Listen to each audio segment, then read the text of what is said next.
नमस्कार। नजरे भाई पुष्कर सिन्हा में आप सभी का स्वागत है। आज हम बात करेंगे एसआईआर की, जो बिहार में हो रहा है। चुनाव आयोग जो है वो एक बार वोटर लिस्ट हर चुनाव से पहले अपडेट करता है, वो अपडेट कर रहा है और इसमें अजीब अजीब आंकड़े सामने आए हैं। लगभग 99% मतदाताओं की सूची जो है अपडेट हो चुकी है। उसमें देखा गया है लगभग 57 लाख यानी 7 करोड़ 21 लाख मतदाता हैं। उनमें लगभग 57 लाख जो है मतदाता वो किसी न किसी रूप में फर्जी पाए गए हैं। इनमें से जो बीएलओ ने देखा है 21,60,000 मतदाता मर चुके हैं और 10 साल से उनके नाम वोटर लिस्ट में है, जिनको वोट भी पड़ता रहा है।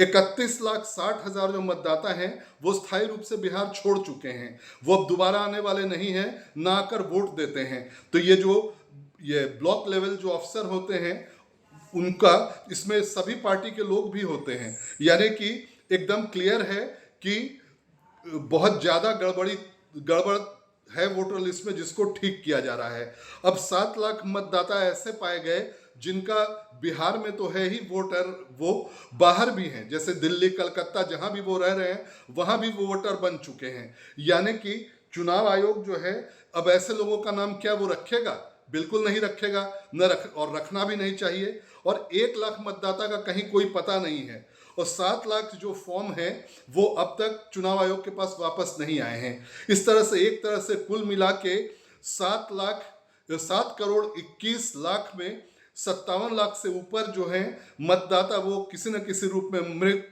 या डबल 2 जगह वाले, या जो बिहार छोड़ चुके हैं, या जिन लोगों ने अपनी जानकारी नहीं दी, इस तरह के हैं।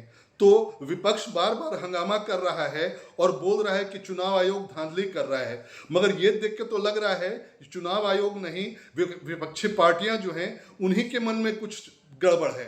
क्योंकि चुनाव आयोग का काम है, जब भी वो कोई चुनाव होता है उससे पहले चुनाव आयोग जो है अपना वोटर लिस्ट सही करता है, तो चुनाव आयोग वही कर रहा है। यहाँ पर आपको एक बात और मैं बता दूं, इससे पहले वोटर पुनरीक्षण जो होता है चुनाव आयोग ने 2003 को किया था, और 2003 के पहले 2003 में इसी तरह से जो फर्जी मरे हुए या बाहर रहने वाले या जिस तरह के भी फर्जी वोटर थे वो हटा दिए गए थे।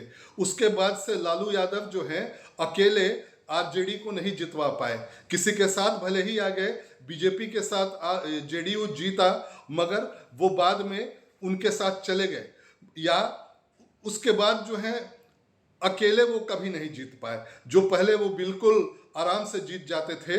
और इस बार भी विपक्ष को यही डर लग रहा है असल में, कि कहीं ऐसा ना हो ये जो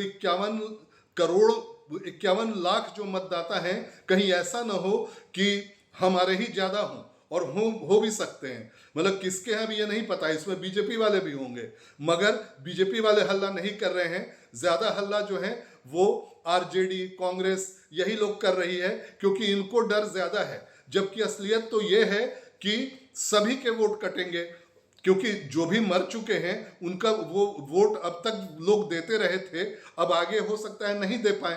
तो चुनाव आयोग तो ने कह दिया है। अब विपक्षी पार्टियां जो हैं संसद में, बिहार विधानसभा में, सब जगह हंगामा मचा रही हैं और बार बार ये जोर दे रही हैं कि एसआईआर जो हो रहा है, वोटर पुनरीक्षण जो है, इसको रोका जाए। वो लोग सुप्रीम कोर्ट भी गए, मगर फिलहाल सुप्रीम कोर्ट ने इस पर रोक लगाने से अभी मना कर दिया। 28 जुलाई को अगली सुनवाई है। अगर अगली सुनवाई में ये साफ हो जाता है कि सुप्रीम कोर्ट ये बोलता है कि वोटर पुनरीक्षण जो है वो जारी रहेगा, तो हो सकता है कि विपक्षी दल जो है बहुत हंगामा मचाएं, क्योंकि उनके पास फिर कुछ रह नहीं जाएगा। अभी आज ये भी हुआ है कि तेजस्वी यादव, कांग्रेस, ये पार्टियां जो है ये बोल रही हैं कि हम चुनाव का, बिहार चुनाव का अगर ऐसे ही पुनरीक्षण हुआ तो बहिष्कार करेंगे। राहुल गांधी तो ये भी कहा है कि कर्नाटक के चुनाव में कैसे धांधली हुई थी उसके बारे में वो पता नहीं कहाँ से प्रूफ देंगे, मगर अब तक जो कुछ भी इन लोगों ने कहा है, प्रूफ देने की बात कही है, कुछ भी नहीं ये किया है। इंडिया ब्लॉक बहिष्कार की बात कर रहा है। एनडीए से चिराग पासवान और कई लोगों ने उन लोगों को चैलेंज किया है कि अगर दम है तुम में तो चुनाव का वो बॉयकॉट करके दिखाओ, क्योंकि बॉयकॉट में तो पहले ही एक तरह से हार हो जाएगी। अगर बॉयकॉट आप करते हैं तो आपके वोटर जो हैं वो चुनाव वोट दे ही नहीं पाएंगे, आप वैसे ही हार जाएंगे। तो ये लोग दबाव की राजनीति बना रहे हैं, हंगामा कर रहे हैं संसद में, बिहार विधानसभा में, जबकि चुनाव आयोग ने साफ कर दिया है कि वो निष्पक्षता के साथ मतदान करवाएगा, किसी भी तरह की गड़बड़ी नहीं होने देगा और एकदम जो मतदान है निष्पक्ष होंगे और वोटर लिस्ट में कहीं कोई त्रुटि, कहीं कोई गड़बड़ी नहीं होगी। जो विपक्ष बार बार बोल रहा है उसमें ये गड़बड़ है, उसमें वो गड़बड़ है, मगर क्या गड़बड़ है ये दिखा नहीं पा रहा है विपक्ष। तो विपक्ष जो है वो उसकी अभी धांधली की बात कर रहा है, मगर कुछ सबूत नहीं दे रहा है। और अभी भी ये अभी 1-2 दिन बाकी है, 1% ही मतदाता बचे हैं जिनका अब चुनाव आयोग को और आगे पुनरीक्षण करना है। ज़्यादातर कंप्लीट हो चुका है, यानी 57-58 लाख जो है वोटर फर्जी पाए जा चुके हैं।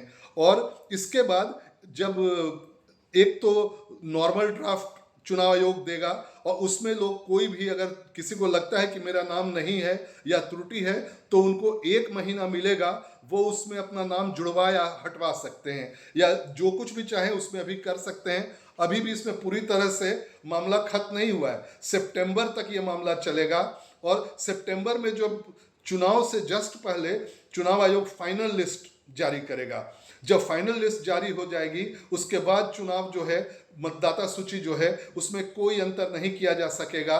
उसके बाद केवल जो चुनाव आयोग की लिस्ट है बस उसी के हिसाब से चुनाव होगा।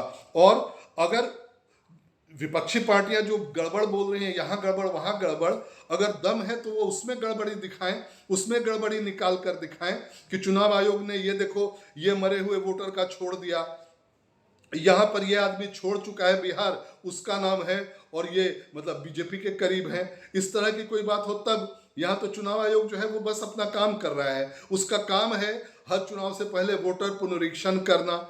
और सुप्रीम कोर्ट में 28 को क्या सुनवाई होती है, उसका क्या नतीजा होता है, उसका भी बहुत बड़ा असर पड़ेगा इन लोगों पर, विपक्ष पर, क्योंकि विपक्ष बार बार बहिष्कार की बात कर रहा है मगर लगता नहीं वो बहिष्कार कर पाएंगे, क्योंकि आप ये जो सत्ता पक्ष है वो तो चुनौती दे रहा है कि अगर दम है तो करके दिखा दो। मगर आपका इस पर क्या कहना है? क्या चुनाव आयोग जो है वो गलत कर रहा है? अगर वोटर पुनरीक्षण कर रहा है उसमें मरे लोग पाए जा रहे हैं, जो बिहार छोड़ के जा चुके हैं वो पाए जा रहे हैं, जिनका वोटर लिस्ट में 2-2 जगह नाम है, बिहार में भी और अभी जहां रह रहे हैं वहां भी, या जिन लोगों के पास गया है वो ये क्लियर करने के लिए वो जवाब ही नहीं दे रहे हैं, उनकी गड़बड़ी है। तो चुनाव आयोग की गड़बड़ी है, एनडीए की गड़बड़ी है या विपक्ष की गड़बड़ी है? अगर आप पूरी बात को ध्यान देंगे तो आपको ये साफ हो जाएगा कि किसकी गड़बड़ी है, कहाँ गड़बड़ी है। नजरिया भाई पुष्कर सिन्हा में अभी इतना ही। नमस्कार।